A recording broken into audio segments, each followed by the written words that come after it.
Hello everyone, कैसे हैं आप सब। आशा करती हूँ आप सभी स्वस्थ होंगे और अपने अपने लक्ष्य की प्राप्ति में निरंतर लगे होंगे। 10 प्रश्नों की श्रृंखला में पुनः आप सभी का बहुत बहुत स्वागत है। और यदि आप यूपी टीजीटी पीजीटी बिहार से जो भर्ती टीआरई 4.0 यूजीसी नेट और जीआईसी प्रयोक्ता परीक्षा एस्टेट यूपी टेट इत्यादि की तैयारी में लगे हुए हैं, तो ये क्लास आपके लिए बहुत ही इम्पोर्टेंट है। हम सभी हिंदी साहित्य से संबंधित प्रश्नों को सॉल्व कर रहे हैं। जैसा कि हिंदी साहित्य के इतिहास को 4 कालखंडों में विभाजित किया गया है। आदिकाल, भक्तिकाल, रीतिकाल और आधुनिक काल। तो आदिकाल से बनने वाले इम्पोर्टेंट प्रश्नों को हम लोगों ने देखा कि परीक्षा में किस तरह से प्रश्न बनते हैं और किसकी आने की संभावना है। इन सभी प्रश्नों को देखा। फिर उसके बाद हम लोगों ने भक्ति काल के प्रश्नों को देखा। भक्ति काल में संत काव्यधारा, सूफी काव्यधारा, राम काव्यधारा इत्यादि से बनने वाले प्रश्नों को हम लोगों ने देखा।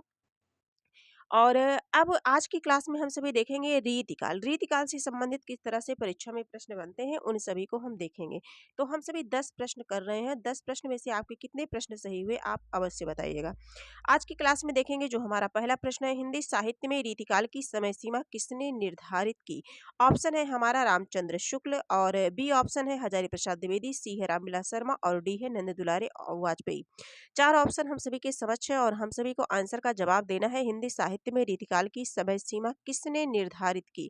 तो जैसा कि जानते हैं कि हिंदी साहित्य को जो है 4 कालखंडों में विभाजित किया गया है, और उसमें जो रीतिकाल का समय है, ये संवत जो है 1700 से लेकर के 1900 है ना, 1700 से लेकर के 1900 आचार्य रामचंद्र शुक्ल ने निर्धारित की। यानी कि 1643 ईस्वी से लेकर के 1843 तक रीतिकाल का समय किसने की, तो आचार्य रामचंद्र शुक्ल ने। ठीक है। ये क्वेश्चन का करेक्ट आंसर हमारा ए हो जाएगा।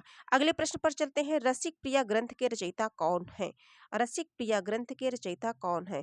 ऑप्शन ए है बिहारी, बी है केशवदास, सी है भूषण, डी है देव। चारों ऑप्शन में से हमें बताना है रसिक प्रिया के रचयिता कौन है। तो ये है जो है आचार्य ये केशवदास की रचना है। किसकी है, केशवदास की है। ठीक है, केशवदास। कवि प्रिया, रसिक प्रिया, ये केशवदास की है। अगला हम देखते हैं, हमारा जो अगला प्रश्न है, प्रश्न संख्या 3 देखेंगे। सतसई किस कवि की प्रसिद्ध रचना है। सतसई। ऑप्शन ए है केशवदास, बी है बिहारी, सी है दे और डी है मतीराम। डी क्या है, मतीराम है। तो इसका करेक्ट आंसर बताना है। इंपॉर्टेंट क्वेश्चन है ये। क्वेश्चन देखने में आप सभी को बहुत छोटा और इजी लग रहा होगा, लेकिन हाँ, ये इंपॉर्टेंट क्वेश्चन है। कई बार परीक्षा में आया है और आगे भी आने की संभावना है। तो किसकी है ये, तो ये जो है बिहारी जी की है ना, बिहारी जी की है। सही रचना किसकी है, बिहारी जी की। करेक्ट आंसर हमारा बी वाला सही हो जाएगा। अगले प्रश्न पर चलेंगे। प्रश्न संख्या 4 देखेंगे। रीतिकाल के किस कवि को कवि भूषण की उपाधि मिली। रीतिकाल के किस कवि को कवि भूषण की उपाधि मिली। ऑप्शन ए है भूषण, बी है देव, सी है बिहारी, डी है केशव। है ना, तो ये भूषण जी को मिली। किसे मिली, भूषण जी को। करेक्ट आंसर हमारा क्या बन जाएगा, ए वाला ऑप्शन हमारा सही हो जाएगा। प्रश्न संख्या 5 हम सभी देखेंगे। शिवराज भूषण किसकी प्रशंसा में लिखा गया। प्रश्न संख्या 5, शिवराज भूषण किसकी प्रशंसा में लिखा गया। ऑप्शन है हमारा छत्रपति शिवाजी महाराज, बी है औरंगजेब, सी है जहांगीर, डी है अकबर। किसकी प्रशंसा में लिखा गया। शायद आप सभी आंसर गेस कर पा रहे होंगे। और 10 प्रश्न में से आपके कितने प्रश्न सही होते हैं, आप अपना स्कोर जरूर लिखिएगा। तो इसका करेक्ट आंसर हो जाएगा छत्रपति शिवाजी, यानी कि ऑप्शन ए हो जाएगा। अगले प्रश्न पर चलते हैं। कवि प्रिया ग्रंथ किसने लिखा। कवि प्रिया ग्रंथ किसने लिखा। ऑप्शन है केशवदास, बी है देव, सी है भूषण और डी है बिहारी। कवि प्रिया ग्रंथ किसने लिखा, तो ये कवि प्रिया ये केशवदास की है। किसकी रचना है, केशवदास की रचना है। करेक्ट आंसर हमारा क्या हो जाएगा, ए वाला ऑप्शन हमारा सही हो जाएगा। आगे हम सभी देखेंगे, हमारा जो अगला प्रश्न है। रीतिकाल के कवियों में श्रृंगार रस का सम्राट किसे कहा जाता है। श्रृंगार रस का सम्राट किसे कहा जाता है। श्रृंगार रस का सम्राट किसे कहा जाता है। श्रृंगार वर्तनी शुद्धि की दृष्टि से ये भी प्रश्न बनता है। और देव, मतीराम, बिहारी, केशवदास किसे माना जाता है, तो ये बिहारी को माना जाता है। करेक्ट आंसर हमारा क्या हो जाएगा, सी। बिहारी किस ऑप्शन में है, सी ऑप्शन में है, तो सी हमारा राइट आंसर होगा। प्रश्न संख्या 8 देखेंगे। भाव विलास ग्रंथ के रचयिता कौन है। प्रश्न संख्या 8, भाव विलास ग्रंथ के रचयिता कौन है। ऑप्शन ए है देव, बी है भूषण, सी है मतीराम, डी है बिहारी। भाव विलास रचना किसकी है। शायद आप सभी भी गेस कर पा रहे होंगे कि इसका करेक्ट आंसर क्या होगा। भाव विलास देव की रचना है। किसकी है? देव की। करेक्ट आंसर 8 का क्या हो जाएगा? ए हो जाएगा। ए वाला ऑप्शन हमारा सही हो जाएगा। अगले प्रश्न पर चलते हैं। प्रश्न संख्या 9 देखेंगे।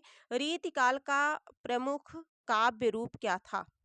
रीतिकाल का प्रमुख काव्य रूप क्या था? ऑप्शन ए है वीरगाथा, बी है भक्ति काव्य, सी है श्रृंगार काव्य, डी है नीति काव्य। रीतिकाल का प्रमुख काव्य रूप क्या था?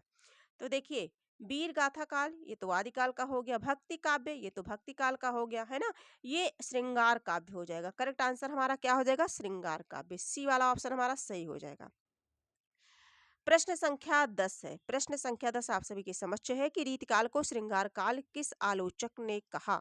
ऑप्शन ए है रामचंद्र शुक्ल, बी है हजारी प्रसाद द्विवेदी, सी है विश्वनाथ प्रसाद मिश्र और डी है नामवर सिंह। प्रश्न संख्या 10 प्रतिदिन हम सभी 8 पीएम पे जो है 10 प्रश्नों को करते हैं और 10 प्रश्नों के माध्यम से महत्वपूर्ण तथ्यों को भी हम सभी समझते हैं और ये 10 प्रश्न 10 मिनट, है ना? बहुत ही कम समय में हम सभी लोग प्रश्नों को सॉल्व करते हैं। तो 10 में से आपके कितने सही हुए आप ही अवश्य बताइएगा और हाँ, ये क्लास अगर आपको उपयोगी लगे तो आप इसे लाइक, सब्सक्राइब, शेयर अवश्य करिएगा। इससे क्या होता है कि जो भी क्लास मैं बनाऊँगी वो आप तक बड़ी सरलता से, आसानी से पहुँच जाएगी और हमारा भी जो है आत्मविश्वास हमारा भी बढ़ेगा और मैं आंतरिक रूप से प्रेरित होंगी क्लास बनाने के लिए, है ना? तो आज की क्लास में हम देखेंगे 10वें नंबर का जो करेक्ट आंसर होगा हमारा वो क्या होगा? रीतिकाल को श्रृंगार काल। तो आचार्य विश्वनाथ ने कहा है। किसने कहा है? आचार्य विश्वनाथ प्रसाद मिश्र ने रीतिकाल को जो है श्रृंगार काल कहा है। और रामचंद्र शुक्ल ने क्या कहा है? प्रश्न इंपॉर्टेंट है। रामचंद्र शुक्ल ने रीतिकाल को रीतिकाल नाम दिया है। रीतिकाल को रीतिकाल नाम शुक्ल ने दिया है। और अलंकृत काल किसने कहा है रीतिकाल को? रीतिकाल को अलंकृत काल किसने कहा है? ये ऑप्शन में आंसर आप बताइएगा कि रीतिकाल को अलंकृत काल किसने कहा है? ये कमेंट के माध्यम से आप बताइएगा। ये एक क्वेश्चन है आप लोगों से। तो आज की क्लास यहीं तक। फिर हम मिलेंगे 10 महत्वपूर्ण प्रश्नों के साथ मिलेंगे, महत्वपूर्ण तथ्यों के साथ मिलेंगे। तब तक के लिए धन्यवाद।